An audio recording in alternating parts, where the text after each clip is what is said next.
20টা ছাগলের পালের মধ্যে 2টা ক্ষুধার্ত বাঘ ছেড়ে দিয়েছেন। 20টা 30টা বকরি পালের মধ্যে 2টা ক্ষুধার্ত বাঘ ছেড়ে দিয়েছেন, বকরিগুলা থাকবে? নবীজি বলেন এই 2টা ক্ষুধার্ত বাঘ বকরির জন্য যেমন ক্ষতিকারক, শোনো, কোন মানুষের অবৈধ পন্থায় সম্পদের লোভ আর মর্যাদার লোভ ওই বকরির জন্য বাঘ যেমন ক্ষতিকারক, সম্পদের লোভ আর মর্যাদার লোভ তার ধর্মের জন্য তার চাইতে বেশি ক্ষতিকারক। বাঘ যেমন বকরির জন্য ক্ষতিকারক, এর চাইতে বেশি ক্ষতিকারক। অবৈধ পন্থায় যদি আমি সম্পদ কামাই করতে চাই, অবৈধ পন্থায় যদি আমি আপনার পদমর্যাদা চাই, নবীজি বলেন ওই ক্ষুধার্ত বাঘের চাইতেও তোমার ধর্মের জন্য তোমার এই লোভ আরো বেশি খারাপ। নাউজুবিল্লাহ। মানুষের বয়স বাড়তে থাকে, জানেন 2 ক্ষেত্রে মানুষের এই কলবটা যুবক হতে থাকে। বলেন, মানুষের বয়স বাড়ার সাথে সাথে কলব কয় ক্ষেত্রে যুবক হয়? আরে হ্যাঁ, নবীজি বলছেন, সহিহ বুখারী 6420 নম্বর হাদিস, রাসূল সাল্লাল্লাহু আলাইহি সাল্লাম বলেন, লা ইয়াজালু কলবুল কাবীরি শাব্বান ফি ইসনাতাইন। কয় মানুষের কলব, বুড়া মানুষ যারা, লা ইয়াজালু কলবুল কাবীর, বৃদ্ধ মানুষদের অন্তর 2 ক্ষেত্রে খালি যুবক হয়। কয় ক্ষেত্রে যুবক হয়? ফি হুব্বিল মাল, 1 নাম্বার সম্পদের ভালোবাসায় যুবক হইতে থাকে, সম্পদের ভালোবাসায় যুবক হইতে থাকে। 2 নাম্বার তুলিল আমাল, লম্বা আশা, খুব আশা, অনেক বেশি আশা। 75 বছর বয়স, কি হাজী সাহেব মনটা খারাপ কেন? কই যান? জোহর পড়তে যাই। তো মন খারাপ কেন? আহার বইলো না, 5টা ছেলে ইতালি পাঠাইছি, বেতন পায় 2 লাখ টাকা। 5 ছেলে বেতন পায় 2 লাখ, আরো বেশি বাড়ায় বললো, মনে করেন 20 লাখ পায়। তো ছোট ছেলেটার এখনো কিছু করতে পারি না। কেন, কি হয়েছে? ওই বাংলাদেশে এক জায়গায় চাকরি করে মাত্র 50,000 বেতন পায়, এখনো কুল কিনারা করতে পারি না। বয়স 75, ওনার কলবের যৌবনের হালাত দেখেন কি পরিমাণ। 5 ছেলে 20 লক্ষ টাকা বেতন, ওনার অবস্থা ভালো না। কেন? আরেক ছেলে এখনো বাংলাদেশে 50,000 কেন পায়? তাই ওনার অবস্থাটা খুব ভালো না, টেনশনে আছে উনি। নবীজি বলেন মানুষ বুড়া হয় সম্পদের লোভ আর দীর্ঘ আশার ক্ষেত্রে মানুষের অন্তর যুবক হতে থাকে। রাসূলুল্লাহ সাল্লাল্লাহু আলাইহি সাল্লাম, যাই হোক, সম্পদের লোভ খারাপ না, তবে সেটা হালাল পথে হওয়া। কি পথে হওয়া? বলেন, সম্পদের লোভ কি পথে হওয়া? হালাল পথে। এটা হালাল পথে হতে হবে। আপনার জীবনের টার্গেট থাকতে হবে, আমি 4 আনা কামাই হালাল পথে, আমি 1 কোটি কামাবো হালাল পথে, আমি 1000 কোটি টাকার মালিক হব হালাল পথে, আমি 4 আনা পয়সার মালিক হব না হারাম পথে। কথা কি বুঝে আসছে? তো রাসূল সাল্লাল্লাহু আলাইহি সাল্লামের সাহাবী আবু বকর সিদ্দিক রাদিয়াল্লাহু তাআলা, বুখারীর 3842 নম্বর হাদিসের বর্ণনা। আবু বকর সিদ্দিক রাদিয়াল্লাহু তাআলা আনহুর একজন গোলাম ছিলেন, আম্মাজান আয়েশা সিদ্দিকার বর্ণনা। এই গোলাম একদিন আবু বকর সিদ্দিক রাদিয়াল্লাহু তাআলা আনহুর জন্য খাদ্য আনছে। কি আনছে? খাদ্য আনার পর আবু বকর সিদ্দিকরে দিছে, খান। তো আবু বকর সিদ্দিক রাদিয়াল্লাহু তাআলা আনহু খাইছে। খাওয়ার পর কয়, আতাদরি মাহাজা, আপনি কি জানেন কি খাইলেন? কয়, কি খাইছি? কয়, কুনতু তাকাখানতু ফিল জাহিলিয়া, আমি মূর্খতার যুগে মানুষের ভাগ্য গণনা করতাম। ভাগ্য গণনা বুঝেন? বিভিন্ন ওভারব্রিজের নিচে দেখবেন বসে থাকে, ভাগ্য গণনা করে। তা আমি মানুষের ভাগ্য গণনা করতাম। জাহিলি যুগে একজনের ভাগ্য গণনা করছি। মনে করেন একজনেরটা লাইগা যায় হয়তো, তো যারটা লাইগা যায় ও কি করে আরো 10,000 লোকের আনে, আরো অনেক লোক দিকে আমার যা বলছে হয়ে গেছে। তো একজনের কারণে আরো হাজার হাজার মানুষ ধোঁকা খায়। সাবধান, এদের কাছে যাবেন না, এদের কাছে যাবেন না। আল্লাহ আপনার আমল কিন্তু কবুল করবে না। এই ভাগ্য গণনায় বিশ্বাস করবেন, একদম ঈমান চলে যাবে। রাসূল সাল্লাল্লাহু আলাইহি সাল্লাম বলছেন, মান আতা আররাফান আও কাহিনান ফাকাদ কাফারা বিমা উনজিলা আলা মুহাম্মাদিন সাল্লাল্লাহু আলাইহি সাল্লাম। ভাগ্য গণনাকারীদের কাছে যে যায় আর তার কথা বিশ্বাস করে, সে আল্লাহর নবীর উপর যা নাজিল করা হয়েছে এইগুলাকে সে অবিশ্বাস করছে। যারা ভাগ্য গণনায় বিশ্বাস করে, আমি নবীর উপর যা নাজিল হয়েছে সেইগুলো অবিশ্বাস করতেছে। তো রাসূল সাল্লাল্লাহু আলাইহি সাল্লামের সাহাবী আবু বকর সিদ্দিক কয়, তারপর আজকে ওই লোকটার সাথে আমার দেখা হয়েছে, উনি পারিশ্রমিক দিছে, ওই পারিশ্রমিক আপনার কাছে আনছি, খাদ্য এটা আপনি খাইলেন। ফাআদখালা ইয়াদা, হাত ঢুকাইছে মুখের ভিতরে, ফাকাআ কুল্লু শাইইন ফি বাতনিহি, মুখের ভিতরে হাত ঢুকায়া পেটে যা ছিল সব বমি কইরা ফেলায় দিছে। সব বমি করে কি করছে? কেন? হারাম জিনিস ভিতরে ঢুকছে। আল্লাহ হারাম থেকে বেঁচে থাকার তৌফিক দান করেন। আস-সিলসিলাতুস সাহিহা 2256 নম্বর বর্ণনা, মা আহাল্লাল্লাহু ফি কিতাবি ফাহুয়া হালাল, আল্লাহ কোরআনে যা হালাল করেছেন তা হালাল, আমা হাররামা ফিহি ফাহুয়া হারাম, আল্লাহ যা হারাম বলেছেন তা হারাম।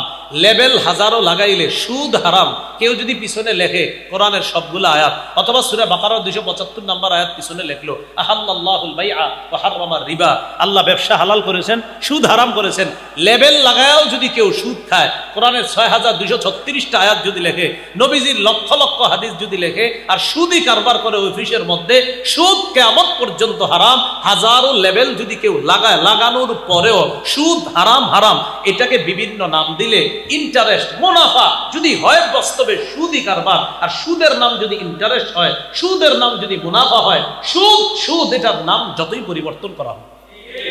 সুদ কি? এটার নাম যদি মর্গেজও দেওয়া হয়, কি দেওয়া হয়? মর্গেজও যদি দেওয়া হয়। হারাম হারাম, কত স্টাইল করে মানুষ সুদ খায়, আজীব ব্যাপার। আবু দাউদ শরীফের 3331 নম্বর হাদিসে নবী বলছেন, এমন একটা সময় আসবে লা ইয়াবকা আহাদুন ইল্লা আকালা রিবা, যে সময় কেউ বাকি থাকবে না, সবগুলো সুদ খাবে। ইনলাম ইয়াকুলহু, যদিও ডাইরেক্ট না খায়, আসাবাহু মিন বুখারিহি, সুদের ধোঁয়া সবার গায়ে লাগবে। আমি ওনারে নিয়ে গেলাম, চলেন এক কাপ চা খাওয়াই, সুদি টাকায় 5 টাকার এক কাপ চা খাওয়াই দিছি। এই বেচারা তো জানে না, ওনার জন্য তো কোনো গুনাহ হবে না, কিন্তু হযরতের পেটের মধ্যে সুদের হাওয়া ঢুকাই দিছে। আল্লাহ আমাদেরকে বুঝার তৌফিক দান করেন।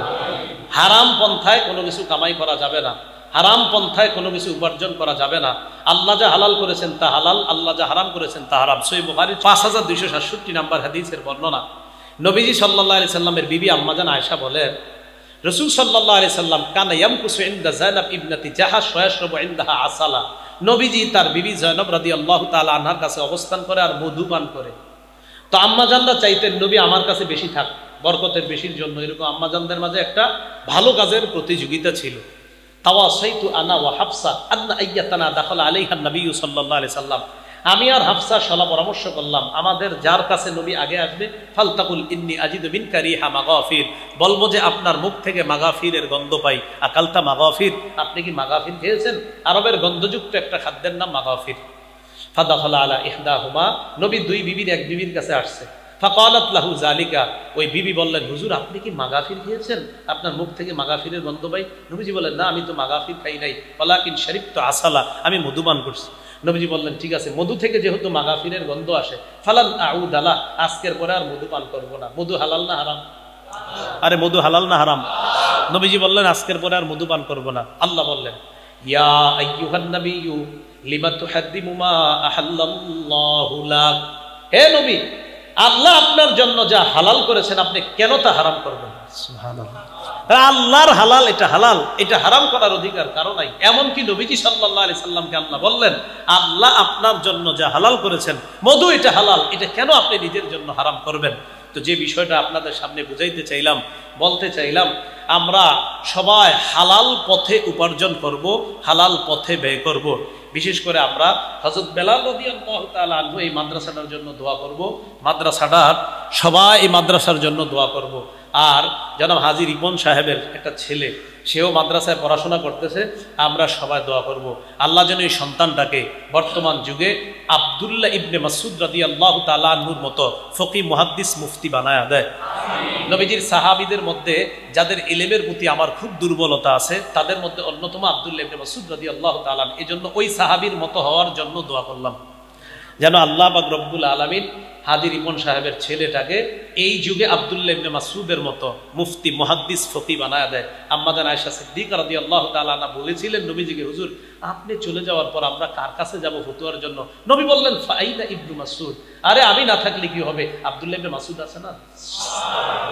আল্লাহ আমাদের সকলকে যে কথাগুলো বললাম শুনলাম আমল করার তৌফিক দান করেন। বসেন, আর একটা কথা আছে, আমার তাফসিরের শ্রোতা যারা আছেন আজকে এখানেই থাকবেন।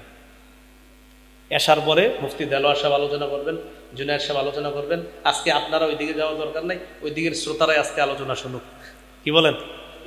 সমস্যা নেই, আজকে আপনারা এখানে থাকেন, হুজুর আসবে নামাজের পরে। মুফতি দেলোয়ার সাহেব অনেক বড়, আমি তো আপনাদেরকে প্রায় বলি, আল্লাহ ওয়ালাদের শুধু চেহারার দিকে তাকায় থাকবেন, ব্যাস। আল্লাহ ওয়ালা অনেক বড় আল্লাহ ওয়ালা। মুফতি দেলোয়ার সাহেবের সবচেয়ে বড় গুণ, উনি নজরের কোনো গুনাহ করে না। এই যুগে এরকম কয়জনরে পাবেন নজরের গুনাহ না করা লোক? হুজুরের সবচেয়ে বড় গুণ, নজরের গুনাহ করে না। তো এরকম একজন মানুষ আসবেন, আসার পরে আলোচনা করবেন, ওটা হযরতের আলোচনা শুনবো। এরপরে আমাদের অত্র লালবাগের অনেক পরিচিত, সবার কাছে পরিচিত মাওলানা মুফতি জুনায়েদ কাসিমি সাহেব হুজুর আসবেন। আমরা সবাই হযরতদের আলোচনা শুনবো। আল্লাহ পাক রব্বুল আলামিন আমাদের সকলকে এই হযরত বেলাল রাদিয়াল্লাহু তাআলা আনহুর এই মাদ্রাসাকে কেন্দ্র করে আজকে যে আলোচনা শুনলাম, হালাল পথে কামাই, হালাল খাদ্য গ্রহণ, হালাল পথে ব্যয় যেন আমরা করতে পারি, আল্লাহ তৌফিক দান করেন। আমিন। ওয়া আখিরু দাওয়ানা আলহামদুলিল্লাহি রাব্বিল আলামিন। আসসালামু আলাইকুম ওয়া রাহমাতুল্লাহি ওয়া বারাকাতুহু।